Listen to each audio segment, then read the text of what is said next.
សម្រាប់លោកគ្រូបាទឬក៏បងប្អូនដែលមានបំណងចង់បង្រៀនសិស្សានុសិស្សពីកម្រិតដំបូងបាទមិនថាសិស្សតូចថ្នាក់បឋមមត្តេយ្យអីទេឬក៏សិស្សធំទេឲ្យតែបង្រៀនថ្នាក់ដំបូងបាទខ្ញុំសូមណែនាំសភៅមួយក្បាលបាទសភៅនេះគឺឈ្មោះថា Oxford Phonics World បាទសភៅហ្នឹងគឺវាមាន5កម្រិតបាទចាប់ពីកម្រិតទី1រហូតដល់កម្រិតទី5បាទអញ្ចឹងកម្រិតទី1នេះគឺវាធ្វើឲ្យស្គាល់ធ្វើឲ្យសិស្សានុសិស្សស្គាល់ពីសំឡេងពីអក្សរ A រហូតដល់អក្សរ Z បាទ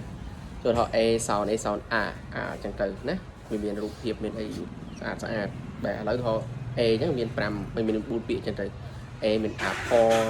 មាន ax មាន an មាន alligator អីចឹងទៅអូខេឧទាហរណ៍ B បាទ B មានអីគេមាន bear មាន bird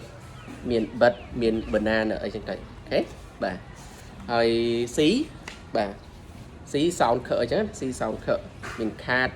មាន cup មានអីចឹងទៅបាទអញ្ចឹងកម្រិត1នេះកម្រិតទី1នេះគឺវា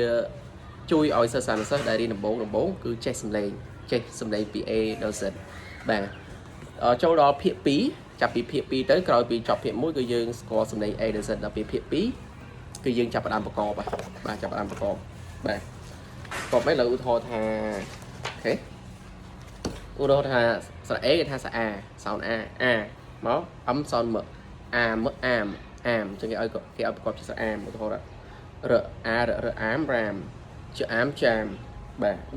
យ៉ាអាមយ៉ាមដឺអាមដាមឃើញស្រួលប្រកបអញ្ចឹងសភៅនេះគឺមាន5បាទអញ្ចឹងពីមួយភាគទៅភាគគឺល្អមែនទែនបងប្អូនបាទអញ្ចឹងបងប្អូនលោកគ្រូដែលចង់ឲ្យកូនសិស្សឆាប់ចេះបាទឆាប់ចេះសូមតាក់ទងខ្ញុំបានអាចតាក់ទងខ្ញុំបានបាទហ្នឹងហើយបងប្អូនអាចកម្មង់ជាសភៅសខ្មៅក៏បាន color ក៏បានដែរបាទហើយខ្ញុំក៏មាន software សម្រាប់សភៅដែរមាន software គឺមាន teacher guide មាន student book មាន workbook មាន audio មាន video មានអីមក play មកចាប់ពី level 1រហូតដល់ level 5បាទអញ្ចឹងបងប្អូនក៏ដូចជាលោកគ្រូចាប់អារម្មណ៍អាចតាក់ទងខ្ញុំបានអរគុណ